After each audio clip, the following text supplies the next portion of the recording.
saya pernah mendengar suatu kutipan yang paling saya ingat dari Bang Rocky Gerung, yang dimana kutipan tersebut mengatakan bahwa negara ini akan maju ketika elit-elitnya dibunuh.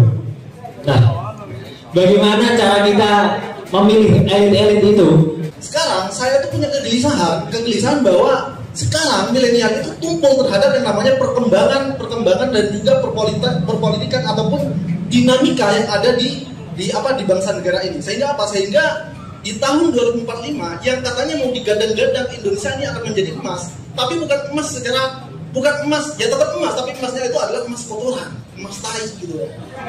Nah, saya itu percaya bahwa elit-elit kekuasaan sekarang itu sudah menancapkan kekuasaannya ke banyak sendi-sendi birokrasi, sendi-sendi aparatus negara gitu ya.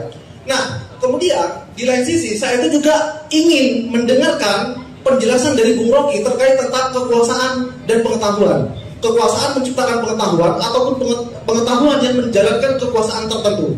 Ini adalah analisis Maisi Foucault. Nah, kemudian yang kedua itu saya ingin mendengarkan bagaimana suatu pendidikan. Kenapa kok pendidikan hari ini saya kira itu kok gagal? Kita mengenal pemuda-pemuda di hari ini, pemuda-pemuda kita masih buta akan perubahan atau takut perubahan. Sedangkan kita menyosong perubahan ke atas. Seharusnya perubahan itu bottom up, bukan dari bawah, dari atas ke bawah. Lantas bagaimana? Dari mana kita mulai perubahan kalau bawah susah diubah, yang atas malah hancur? Saya memang mengucapkan itu, bahwa mari kita sponsori perkelahian antar elit. Itu saya ucapkan kira-kira mungkin 3-4 bulan yang lalu, dan itu yang terjadi sekarang. Kan yang terjadi sekarang adalah intip mengintip kesalahan antar elit. Bagus nggak? Bagus. Supaya berantakan elitnya, bukan rakyatnya yang berantakan. Kita ingin elitnya berantakan. Ibu Mega lagi berkelahi dengan Pak Jokowi, kita hentikan nggak? Jangan, lanjutkan. Karena memang itu yang mesti terjadi. Kita mesti mengalami situasi ini supaya kita paham bahwa dari awal elit itu berbuat curang. Revi betul tadi, saya 2 kali pergi ke Mahkamah minta supaya presidensial threshold dinolkan. Nggak mau. Ini akibat dari presidensial threshold 20%. Maka semua berkumpul di situ, kendali idenya berbeda-beda. Anda bayangkan misalnya Sandiaga Uno harus dilamar oleh PDIP atau melamar ke PDIP. Padahal PDIP itu partai wong cilik, ideologinya adalah kiri, sosialis. Sandiaga ideologi kapitalis. Bagaimana sosialis mau tidur dengan kapitalis? Ranjangnya pasti patah itu. Jadi kekacauan ini terjadi karena orang berebut kuota 20% yang nggak ada di dalam konstitusi itu. Ada nggak threshold di konstitusi kita? Ada. Presiden terpilih bila dia memenangkan 50+1%. Udah cuma itu thresholdnya. Itu ukuran terpilihnya presiden. Yang sekarang ukuran untuk mendaftar jadi presiden 20%. Gila. Konstitusi bilang semua warga negara berhak menjadi presiden, bukan yang cuma 20%. Jadi itu yang terjadi. Kenapa itu yang terjadi? Maka kita sponsori. Silakan kalian bertengkar, karena dari awal kalian curang. Itu poin pertama. Yang kedua tadi dari teman yang belajar akidah dan filsafat itu. Siapa tadi yang kamu sebut? Power knowledge. Michel Foucault. Ada yang tahu nggak nama itu? Michel Foucault. Anak fisik. Nggak tahu ya. Oke.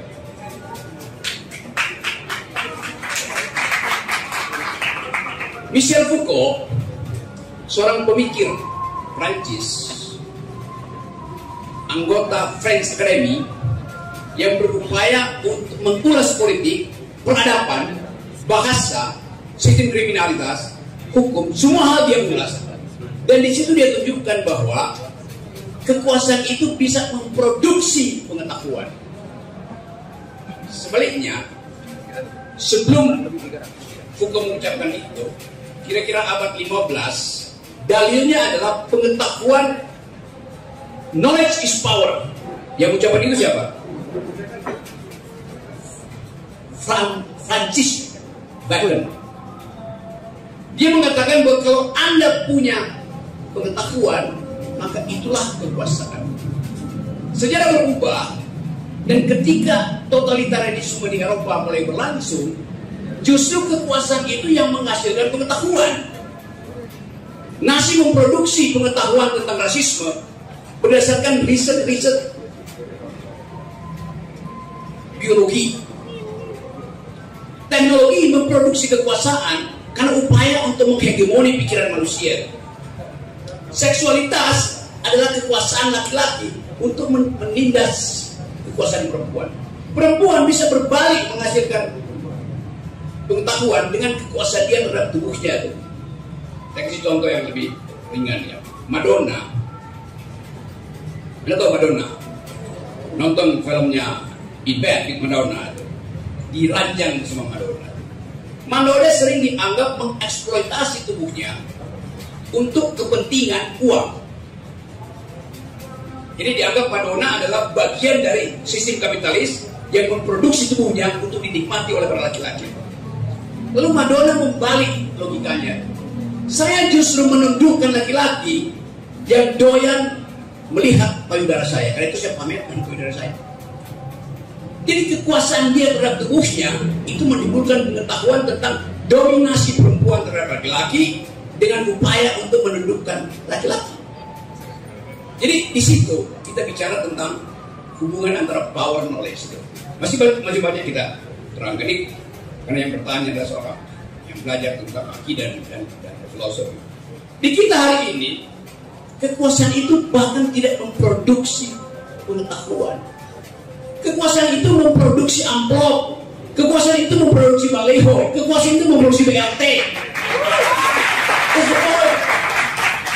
Jadi tidak mungkin ada percakapan bermutu kalau kekuasaan itu bahkan menghalangi orang berpikir. Tadi, hari Senin ini, jam 3 tadi, ada berita masuk. Haris Azhar dituntut penjara 4 tahun. Haris Azhar adalah lawyer saya. Saya jadi tersangka terhadap kelakuan saya pada Jokowi, bajingan tolong. Jadi Anda bayangkan, sekarang pengacara saya akan masuk UI. Saya mau cari pengacara dari mana? Kita ada dalam keadaan penuh kecemasan. Kenapa? Haris Azhar mengucapkan knowledge dia, yaitu bahwa yang ada di Papua adalah tendensi bisnis yang di-backup oleh kekuasaan, oleh tentara. Riset LSM menunjukkan pada tren bahwa operasi-operasi militer di Papua itu terkait dengan upaya penguasaan mineral di Papua. Itu dasarnya. Jadi tadi dalam pengertian Michel Foucault, Haris Azhar memproduksi pengetahuan alternatif, tapi justru itu menyebabkan dia dijerat. Padahal ini adalah riset. Riset itu adalah pengetahuan. Riset itu adalah metodologi. Jadi Anda bayangkan bagaimana negara ini menghalangi orang berpikir metodologis. Apa penyebabnya? Negara takut pada pengetahuan. Padahal negara setiap hari memproduksi pengetahuan yang isinya hoax. Setiap hari Presiden Jokowi berbohong. Nasib Presiden Jokowi adalah upaya untuk menghidupkan imajinasi publik bahwa dia adalah pemimpin yang akan diingat punya legasi terhadap teknologi misalnya. Dan itu digede-gedein. Jokowi memproduksi jenis kekuasaan yang sifatnya adalah imajiner. IKN itu imajiner. Kalau kita tanya sekarang, menurut Pak Jokowi, IKN itu akan jadi tempat bermukim manusia Indonesia baru. Di sana akan ada taman-taman bagus, akan ada air terjun, akan ada burung, akan ada pesawat terbang. Sekarang pertanyaan kita, di mana kita bisa lihat imajinasi itu? Di laptop Pak Jokowi. Di laptop dibuat begitu. Padahal kita tahu IKN itu tadinya bisnis to bisnis. Sekarang kita keluarkan berapa persen dari APBN kita? 19% dari APBN kita akan dipakai untuk investasi pertama gali-gali fondasi di Kalimantan. Jokowi hendak memamerkan knowledge dia dengan kekuasaan dia untuk menggelontorkan APBN di situ. Sekarang kita lihat knowledge yang lain kan. Dalam 3 tahun ini di Amerika dipromosikan seorang perempuan Indonesia yang disewa oleh NASA, diundang untuk ceramah di Harvard, bercakap-cakap dengan Elon Musk untuk merancang proyek pemukiman di luar angkasa. Ini seorang perempuan Indonesia umur 30-an sudah jadi pemikir tentang proyek pemukiman di luar angkasa, sementara presidennya masih gali-gali sarang ular di Kalimantan. Ini bayangkan. Power knowledge itu yang dimaksud. Kritik terhadap kekuasaan yang tidak tahu mau produksi knowledge apa di situ. Jadi kita ada di situ dan kita tahu bahwa bangsa ini sedang satu-satunya bacaan yang sedang diedarkan di kita itu namanya Encyclopedia of Stupidity, itu ensiklopedia kedunguan. Tapi Pak Jokowi mengatakan kalian pemuda Indonesia akan makmur. Saya kasih kartu Indonesia Pintar, saya kasih kartu Indonesia Sehat. Gibran tambahkan kartu Manula. Semua kartu ditaruh di situ. Tapi ada satu kartu yang tidak mau dibagi oleh Pak Jokowi. Kartu Indonesia Dungu.